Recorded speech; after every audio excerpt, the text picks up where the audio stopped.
안녕하세요. 슬래기할배입니다. 오늘은 맨발 걷기와 관련된 토막 이론을 하나 살펴보겠습니다.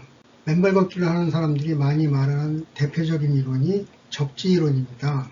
땅과 몸이 연결되어 땅속에 무한히 있는 전자를 몸속으로 받아들여 활성산소도 중화시키고 염증도 치료하고 암도 고친다고 합니다. 그 말이 사실일까요? 이 말을 믿지 못하는 사람들도 많이 있습니다. 접지 이론은 일종의 가설입니다. 아직 그 메커니즘이 검증되지 않은 이론이지요. 물론 효과를 기납적으로 증명한 논문들도 많이 있습니다. 그렇지만 확실한 이론으로 인정받으려면 검증을 받아야 합니다. 가설을 검증하는 것은 우리 손에 있는 것은 아니죠. 과학자들이 해야 할 몫인데 아무도 하려고 하지 않습니다. 그러면 검증되지 않은 이론이니까 믿을 수 없을까요? 그렇지 않습니다.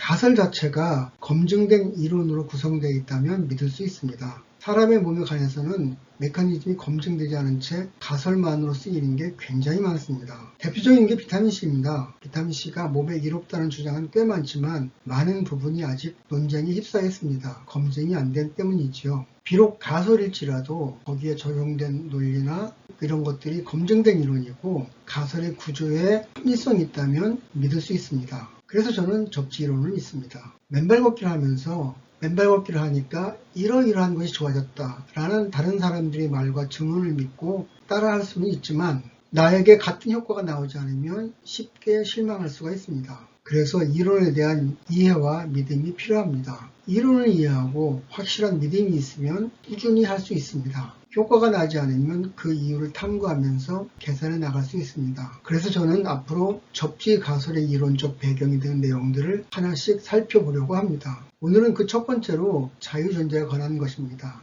맨발 걷기를 하시는 분들은 자유존재 이야기를 많이 들었을 것입니다. 맨발로 땅을 밟으면 정말로 생명의 자유존재가 땅에서 올라올까요? 그걸 알려면 자유존재가 무엇인지부터 알아야 합니다. 자유존재가 무엇인지 알려면 먼저 금속, 분자, 원자의 결합 방식에 대해 약간의 지식이 필요합니다. 우리가 보는 세상에 존재하는 모든 물질은 분자로 되어 있습니다.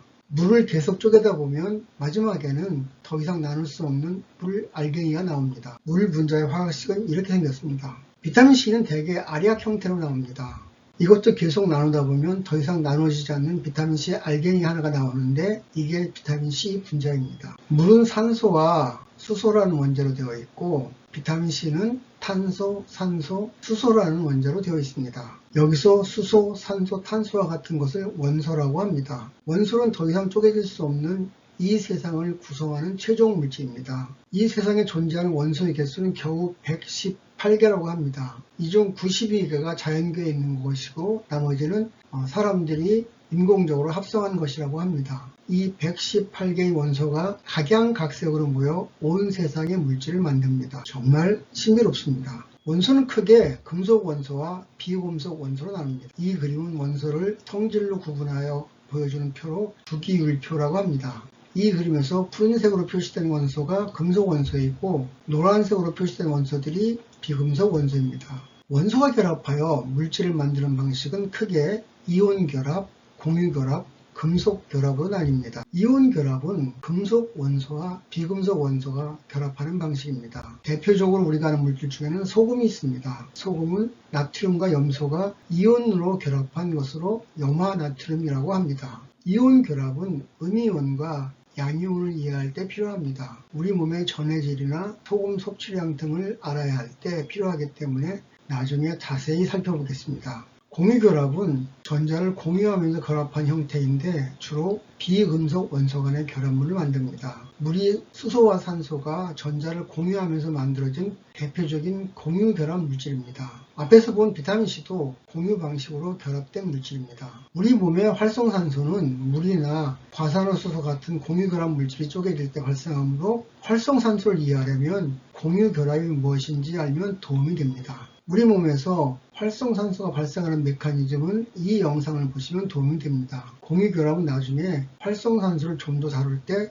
자세히 알아보겠습니다. 금속결합은 금속 원소끼리 결합할 때의 결합 방식입니다. 금속결합은 금속 원소끼리 결합할 때의 결합 방식입니다. 자유전자란 금속 결합한 물질 내에 있는 전자를 말합니다. 다시 말하면 금속 물질에는 자유전자가 있습니다. 이 자유전자가 전기를 흐르게 합니다. 그래서 금속 결합 자유전자 전류는 함께 이해하면 쉽습니다. 이 그림은 금속이 결합하는 모습을 보여줍니다. 금속 원자들이 하나씩 모여 물질을 구성합니다. 결합하면서 점점 부피가 커집니다. 금속 원소가 모두 결합하면 각 원소의 최외격 궤도는 사라지고 여기에 있던 전자들은 금속 물질 안에서는 자유롭게 움직일 수 있게 됩니다. 이러한 전자를 자유전자라고 합니다. 이 그림은 물질 내에서 자유롭게 움직이는 자유전자의 모습을 보여줍니다. 그런데 물질 내에서 자유롭게 위치를 바꾸던 자유전자들에게 전기의 힘이 주어지면 신기한 일이 벌어집니다. 전기적인 힘이 주어지면 자유롭게 움직이던 자유전자는 한순간에 한 방향으로 움직입니다. 즉 모든 전자가 플러스 극을 향해 일제히 이동하는 것입니다. 이때 전자는 마이너스 극에서 플러스 극으로 이동합니다. 전기의 흐름, 즉 전류는 전자와는 반대로 플러스 극에서 마이너스 극으로 흐릅니다. 만약 두 개의 금속을 이어붙이면 어떻게 될까요? 구리와 철을 이어주면 이어진 전체 영역에서 전자가 자유롭게 이동합니다. 즉 자유전자는 철과 구리를 가리지 않고 자유롭게 움직이는 것입니다. 그런데 이 금속 물질의 끝단에 전압의 차이를 주면 두 물질 내에 있던 전자들은 일제히 플러스 방향을 바라봅니다. 그리고 빛의 속도로 양극의 전압이 같아질 때까지 이동합니다. 지금까지 자유전자가 무엇인지에 대해 알아보았습니다. 저는 처음 자유전자라는 말을 들었을 때 뭔가 생명과 관련된 특별한 이름인가 하는 생각을 했습니다. 특히 맨발 걷기 관련된 자료에서 생명의 자유전자, 활성산소 충화, 염증 치료, 암세포 사멸작용, 고혈압 치료 같은 것을 말해서 자유전자가 무슨 특별한 의미가 있는 명칭인가 라는 생각을 했었습니다. 그런데 그게 아니었습니다. 어싱에서 말하는 자유전자란 그냥 땅에 있는 전자라는 뜻이었습니다. 그럼 이런 질문을 해야 합니다. 자유전자란 금속 안에 있는 전자라고 했는데 땅이 금속인가? 우리 몸이 금속인가? 라고 말이죠. 예, 그렇습니다. 순수한 금속은 아니지만 전기가 통하는 물체인 만큼 땅에도 자유전자가 있습니다. 그래서 우리가 맨발로 땅을 밟으면 전기가 흐르는 것입니다. 땅의 전압은 항상 0입니다. 대부분의 활성산소는 양의 전기적 성질을 갖습니다. 따라서 우리가 땅에 접촉한 상태에서 활성산소가 생기는 즉시 그 활성산소는 전기적으로 중성이 됩니다. 오늘은 자유전자에 대해서 알아보았습니다. 지금까지 영상 시청해주셔서 감사합니다. 여기까지 보셨다면 구독, 좋아요, 알림 설정 부탁합니다. 다음 영상에서 뵙겠습니다.